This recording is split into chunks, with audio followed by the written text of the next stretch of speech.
kota lintas. Maka untuk membedakan antara Islam dengan Yahudi, Islam dengan Majusi, perlu ada identitas. Kata Nabi, khaliful Yahud, bedakan diri kamu dengan orang Yahudi. Orang Yahudi rambutnya putih. Bagaimana? Maka catlah rambut kamu. Cat. Itu makanya rambut orang Islam itu dicat pakai hinai, pirang. Siapa yang pirang? Itu Islam. Membedakan diri dengan Yahudi. Khaliful Yahud, bedakan diri kamu dengan Yahudi. Yahudi itu kumisnya panjang, jenggotnya panjang. Membedakan Yahudi dengan Islam, qassus syarib wa'ful liha, potonglah kumis, biarkan jenggot. Hadisnya sahih. Qassus syarib, potong kumis, wa'ful liha, panjangkan, biarkan jenggot panjang. Abdullah bin Umar jenggotnya itu qabdah itu baru potong. Amar perintah di situ apakah mengandung makna wajib? Menurut mazhab Syafi'i, berjenggot itu hukumnya sunat, tidak wajib. Jadi bapak, ibu, adik, ibu tidak. Bapak, adik-adik remaja, ini berjenggot, bagus. Jangan potong. Yang sudah berjenggot bagus. Tapi ketika mengatakan jenggot itu wajib, di situ masalah. Karena kalau wajib lawannya haram. Tapi kalau dia sunat, tidak masalah. Sunat yang berjenggot bagus. Tapi ketika dikatakan berjenggot itu wajib, maka orang yang tidak berjenggot itu haram. Orang yang terus-menerus melakukan perbuatan haram, itu berarti orang itu fasik. Orang yang fasik tak boleh jadi imam. Orang yang fasik tak boleh jadi ustadz. Ini efek mewajibkan luar biasa. Makanya kecuali semua ulama mengatakan wajib, tahu-tahu Abdul Somad sendiri mengatakan sunat, baru tak boleh. Itu saya tulis karena banyaknya masalah ini. Saya tulis pendapat ulama, hukum berjenggot itu sunat, tidak wajib. Sunat. Yang sudah berjenggot bagus. Yang selama ini ragu-ragu mau berjenggot bagus. Ustadz kenapa tak berjenggot? Kan ujungnya ke situ. Ustadz kenapa tak berjenggot? Jenggot saya ini sampai kemari. Dia ini tidak. Kalau ini kan ganteng. Saya ini kalau tumbuh macam tusuk sate. Takut bapak menengok saya. Maka lebih banyak mudaratnya daripada manfaatnya. Maka saya cukur. Itu tentang masalah jenggot. Adapun masalah kaki celana, salah satu, ada 3 golongan yang tak akan dipandang. La yukallimuhumullah, tidak akan diajak bicara oleh Allah, dicuekin Allah. Wala yanzuru ilaihim, tak akan dipandang Allah. Wala yuzakkihim, tak akan diampuni Allah. Walahum azabun alim, orang yang ini akan diazab Allah. Siapa itu? Musbil, orang yang memanjangkan jubah, memanjangkan kaki celana, memanjangkan kain lewat mata kaki. Musbil itu hadisnya. Hadisnya hanya menyebut musbil. Musbil izarahu ma asfalal ka'baini finnar, semua yang di bawah mata kaki neraka. Kain celana, kaki celana, kain, jubah di bawah mata kaki neraka. Ini satu hadis. Tapi ada hadis satu lagi. Apa kata dia? Man jarra thawbahu khuyala, kalau panjangnya itu karena sombong. Ada satu lagi, man jarra thawbahu batara, orang yang memanjangkan karena sombong. Maka 2 hadis ini dikombinasikan. Kalau sombong baru haram, kata Imam Syafi'i. Kalau tak sombong tak haram. Kalau sombong baru haram, kata Imam Nawawi. Kalau tak sombong tak haram. Kalau sombong haram, kata Imam Syaukani dalam Nailul Autar. Kalau tak sombong tak haram. Kalau sombong haram, kata Imam Nawawi dalam kitab Riyadhus Shalihin. Kalau tak sombong tak haram. Kalau sombong haram, kata Imam San'ani dalam Subulus Salam Syarah Bulughul Maram. Kalau tak sombong tak haram. Kalau sombong haram, kata Syekh Qardawi dalam kitab Kaifa Nata'amal Ma'as Sunnah. Kalau tak sombong tak haram. Ini yang dari ke hari ke menjadi perdebatan. Ada kaum tekstualis, ada kaum kontekstualis. Memang ada hadis Nabi, agak banyak jumlah hadisnya, saya juga sudah membaca tapi tidak hafal. Jadi intinya bahwa isbal itu haram. Mengapa? Karena batoron, sombong. Isbal itu dilarang. Mengapa? Karena khuyala, sombong. Isbal itu sholatnya tidak sah. Mengapa? Karena tidak terjaga dari najis dan macam-macam. Yang memahami tekstual maka isbal haram. Klesreh itu haram, menutup mata kaki itu haram. Itu tekstualis, khususnya yang datang dari Arab Saudi. Alumni Arab Saudi umumnya seperti itu. Saya enggak usah nyebut ini aliran opo, enggak usah wis, engko timbang tersinggung. Tapi saya tahu itu aliran apa, saya tahu. Tetapi harus difahami bahwa dalam usul fikih, larangan Nabi jika tidak ada dukungan Al-Quran itu maksimal makruh. Ini perspektif lain, pemahaman usul fikih bahwa al-aslu fin nahyi lil karohah. Pada dasarnya larangan Nabi dalam hadis itu adalah hukum asalnya makruh. Tapi kalau Al-Quran, al-aslu fin nahyi lit tahrim. Larangan Quran itu umumnya haram. Sebaliknya perintah Nabi itu umumnya sunnah. Perintah Al-Quran umumnya wajib. Tapi ini kata umumnya nanti ada korinah-korinah atau indikator ada penjelasan secara khusus. Termasuk masalah isbal ini. Isbal ini asbabul wurudnya, sebab disabdakannya. Mengapa Rasulullah SAW melarang isbal? Karena di tradisi pakaian Arab, orang-orang kaya, orang-orang berpunya itu umumnya isbal,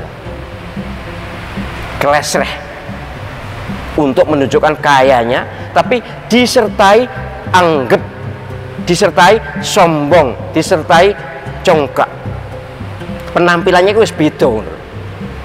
Itu yang dilarang. Maka pahaman kontekstual bukan soal isbalnya, tapi soal efek isbal itu. Di samping jelas isbal itu menyulitkan kita memelihara atau menjaga kesucian pakaian kita. Ada yang kata, oh yang nutup mata kaki itu sholatnya tidak sah. Memang ada hadisnya. Saya tahu hadisnya sahih juga. Tetapi sekali lagi kaitannya harus dikaitkan satu sama lain, bahwa isbal itu bisa haram jika sombong, jika tidak terjaga dari najis. Jika tidak sombong dan tidak terjaga dan bisa terjaga dari najis, ya tidak haram. Tidak haram itu bagaimana? Apa boleh atau makruh? Ada yang mengatakan makruh, ada yang mengatakan boleh. Nanti kalau penjenengan umroh, atau sekarang aja lah, ini silakan nanti kalau pas sholat dilihat celananya atau sarung ide-ide, mayoritas isbal. Apa lalu kata-kata, wah kabeh iki sholatnya gak sah, termasuk imamnya.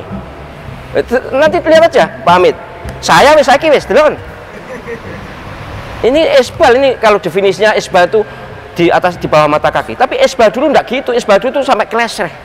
Bahkan ya koyok nek manten ada koyok merak itu, koyok oh itu haram jelas kalau itu. Penjenengan kalau jadi manten pes rapi belum ya. Nanti kalau jadi manten istrinya dipesan, oh jangan nganggo pakaian sing model barat itu, model klesreh itu haram kalau itu. Sebab jelas tabdzir. Yang kedua pasti tidak terjaga dari najis. Oh, mudah untuk sholat ya sudah, gak apa-apa. Tapi menurut saya taat pada Nabi SAW itu lebih baik. Baik, dan kapan terjadi masalah itu? Baik, hadis-hadis sampai kepada kita. Ada di Abu Daud kemudian bagian pertama, ya nomor 187. Teman-teman sekalian di hadis pertama. Satu kali saya persingkat saja. Nabi SAW sedang duduk dengan para sahabat. Tiba-tiba lewat seseorang. Ketika lewat seseorang ini, Nabi mengatakan, lihat kalimatnya, Nabi mengatakan, lima makna beliau sampaikan, orang yang pakaiannya melebihi batas mata kakinya, maka tempatnya di neraka. Famaq'aduhu finnar, tempatnya di neraka. Orang yang pakaiannya melebihi batas mata kakinya, tempatnya di neraka. Jelas belum? Belum, karena belum selesai kalimatnya. Baik, bagaimana Anda bisa jelas, gitu kan? Baik. Di sini kemudian Abu Bakar langsung berkata, ya Rasulullah, bagaimana dengan saya? Bagaimana dengan saya? Karena izar saya, izar itu sarung, ya, sarung saya, pakaian saya juga melebihi mata kaki. Kata Nabi, kamu tidak termasuk dalam ini. Lihat kalimatnya, ya, lihat kalimatnya. Abu Bakar mengenakan pakaian melebihi batas kakinya. Jadi Abu Bakar itu isbal juga di sini. Jelas sampai sini? Karena beliau merasa beliau ini kurus, kan? Kemudian sering turun tuh sarungnya, melebihi batas mata kakinya. Ya, rahmatullah. Poinnya beliau isbal. Ya, sementara ada orang lewat tadi, kemudian pakaiannya melebihi batas mata kaki, keluar kalimat Nabi tadi. Teman-teman sekalian, pertama yang harus dibaca adalah keadaan isbal sebelumnya sudah ada. Orang-orang menggunakan pakaian sebagian melebihi batas mata kakinya, sudah ada. Cuma Nabi tidak pernah mengeluarkan kalimat. Ketika orang tadi lewat, baru keluar kalimat tadi. Jelas sampai sini? Baik, kemudian setelah itu Abu Bakar mengklarifikasi, apakah yang dimaksud ini isbal mutlak atau isbal tertentu? Karena saya pun isbal ini, ada masalah di saya. Dan selama ini Nabi nggak pernah menegur. Begitu orang itu lewat, kemudian dikomentari dengan kalimat tadi. Apa yang dimaksudkan oleh Nabi? Nah, dari sini sesungguhnya ketika hadir kalimat-kalimat tadi, sahabat-sahabat senior di samping masih ada yang junior, namanya Abdullah bin Umar. Ya, Abdullah bin Umar radhiyallahu ta'ala anhuma itu masih kecil. Maka disampaikanlah kepada beliau ini oleh Nabi SAW dengan kalimat bahasa yang dipahami.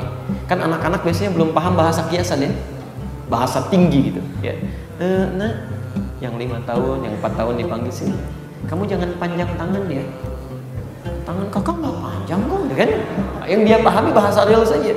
Tayyib. Maka pada Abdullah bin Umar radhiyallahu ta'ala anhu disampaikan oleh Nabi SAW, kamu jangan sombong seperti orang yang melebihkan pakaiannya di bawah mata kakinya. Orang seperti itu maka tempatnya di neraka. Orang seperti itu maka tempatnya di neraka. Jadi di sini ada dua kalimat. Satu, Nabi menyebutkan kalimat umum yang tanpa menyebutkan kalimat sombong. Sedangkan di sisi lain menjelaskan pada Ibnu Umar memasukkan kalimat sombongnya khailah di sini. Maka dikumpulkanlah oleh para ulama hadis-hadis ini, bahkan banyak sekali hadisnya. Diterapkan metode al-jam'u wat tawfir, mengumpulkan semua hadisnya, diambil isyarat hukumnya. Kesimpulan pertama, ada yang menafsirkan bahwa yang dimaksud dengan isbal ini bukan isbal mutlak berbicara tentang pakaiannya, tapi berbicara tentang sifat yang melekat pada orang tadi. Karena orang ini ketika lewat menampilkan kemegahan dirinya. Teman-teman kalau pernah ke Arab atau tinggal di Arab, sebagian sifat orang-orang Arab itu dulu yang diabadikan dalam pelajaran-pelajaran dan praktek sebagian hingga kini, itu kalau sudah mendapati kenaikan strata dalam kehidupan, harta mulai agak banyak, kedudukan meningkat, biasanya salah satu tanda untuk menampakkan dirinya dengan berganti pakaian yang lebih bagus dan tercurah sampai dengan ke bawah jalan. Ya, jadi pakaian-pakaian kebesaran lah gitu ya. Baik, bukan cuma cukup kebesaran. Kalau yang perempuan itu pakai perhiasan-perhiasan. Ya, baik, kalau jalan perhiasan banyak, itu kan tabarruj namanya. Tabarruj muncul, kelihatan kaki gelang dipakai kan, gelangnya di kaki, ketika jalan kicik gitu kan. Itu tandanya sudah mulai meningkat strata kehidupannya. Nah, tinggal ada kasus-kasus beberapa sahabat. Kasus Abu Bakar, dengarkan baik-baik riwayatnya begini. Abu Bakar mendengarkan hadis Nabi SAW tentang isbal dan juga teguran Nabi SAW kepada sahabat yang sempat tertutup mata kakinya sementara sholat, yang disuruh ulangin sholat gitu kan, sebagaimana hadis riwayat Abu Daud. Maka Abu Bakar datang kepada Nabi SAW lalu berkata, ya Rasulullah, saya kalau sholat, begitu hadisnya ya, coba baca baik hadis Abu Bakar ini, saya kalau sholat pakaian saya melorot sehingga menutupi mata kaki, gitu kan. Apakah saya termasuk ancaman tadi? Kata Nabi SAW, tidak. Ulama hadis menanggapi nih, kenapa dikatakan tidak? Karena Abu Bakar ini pakaiannya melorot, bukan sengaja diisbalkan, kan gitu. Fahamin poin ini. Kalau kita mengatakan tadi qayyidnya dan muqayyadnya yang mau dibahas, gitu kan, maka tidak masuk dalam bahasan Abu Bakar ini, kan gitu. Karena Abu Bakar di sini bukan sengaja isbal, kemudian Nabi bolehkan, bukan. Kasusnya bajunya melorot. Riwayat Abdullah bin Mas'ud mengisbalkan pakainya tidak benar ini. Nggak ada riwayatnya, di riwayat bohong tentang yang disampaikan Abdullah bin Mas'ud. Abdullah bin Mas'ud bukan isbal, menurunkan bajunya, menutupi betisnya, begitu, bukan menutupi mata kakinya, ya, bukan menutupi mata kaki, jadi betis. Kan sahabat-sahabat itu kebanyakan mereka mengikuti sunnah Nabi SAW. Afdalnya baju laki-laki itu kata Nabi SAW adalah nisfus sak, setengah betis. Kalau biasa ulama bilang dari ujung kaki tumit antum kasih 1 jengkal ke atas, itu jadi setengah betis. Di situ yang paling afdal. Tapi boleh di bawahnya, yang penting tidak tutupi mata kaki, gitu kan? Itu intinya. Nah, Abdullah bin Mas'ud menurunkan dari betisnya tadi supaya tertutup, tapi tidak menutup mata kakinya. Itu yang ada dalam riwayat yang sahih. Tapi kalau dikatakan dia mengisbalkan, ini tidak pernah ada tentang Nabi, tentang Abdullah bin Mas'ud radhiyallahu anhu. Jadi di sini jelas Abu Bakar pun karena kasus melorotnya, bukan karena sengaja pakai baju isbal, celana atau pakaian isbal lalu kemudian Nabi bolehkan, bukan karena itu, gitu kan? Kalau kasus masalah hadis yang menjelaskan, ada hadis lain yang mengatakan siapa yang menarik bajunya, memanjangkan pakaiannya sampai mata kaki karena sombong, gitu kan? Maka tidak akan mencium bau surga. Kasusnya ini adalah kasus yang lain. Berarti ada kalau dia isbal plus sombong, berarti ada ancaman lain, kan gitu. Jangan ditarik, oh berarti kalau tidak sombong nggak apa-apa, nggak bisa, kan gitu. Makanya ada seorang sahabat lewat, lalu Nabi SAW mengatakan, kebetulan bajunya sampai jatuh nih, tutup mata kakinya. Kata Nabi, irfa thawbak, fa innahu atqali rabbika wa ankali thawbik. Hadis sahih riwayat Imam Ahmad, gitu kan? Angkatlah bajumu dari mata kakimu itu, karena itu lebih bertakwa pada Tuhanmu. Kasusnya ini, karena bertakwa sama Allah. Allah yang perintahin, Allah yang larang kita lakukan, gitu kan? Dan itu lebih suci bagi bajumu, lebih suci bagi bajumu. Allahu a'lam, gitu kan? Jadi nggak usah ragu, insya Allah. Yang saya heran ini banyak orang bahas masalah isbal nih. Kenapa harus celana di atas mata kaki, gitu kan? Nanti bagaimana kalau saya ke undangan? Nanti kalau saya ke kantor dianggap celananya jingkrang, gitu kan? Kayaknya pemandangannya nggak bagus. Herannya, kenapa ada orang di mall, di jalanan pakai celana puntung sampai di lutut, nggak apa-apa? Itu kan lebih tinggi kan? Ada orang perempuan pakai celana pendek sampai pahanya, lebih tinggi lagi, nggak dibahas tuh? Kenapa celana yang di atas mata kaki dibahas? Kenapa harus malu? Ya subhanallah, gitu kan? Ini betul-betul syaitan menggoda kita, hanya membuat seakan-akan ya itu semua ditutupin mata kita yang hal besar, gitu kan? Jadi gajah depan mata dilupakan, semut di sana kelihatan gitu.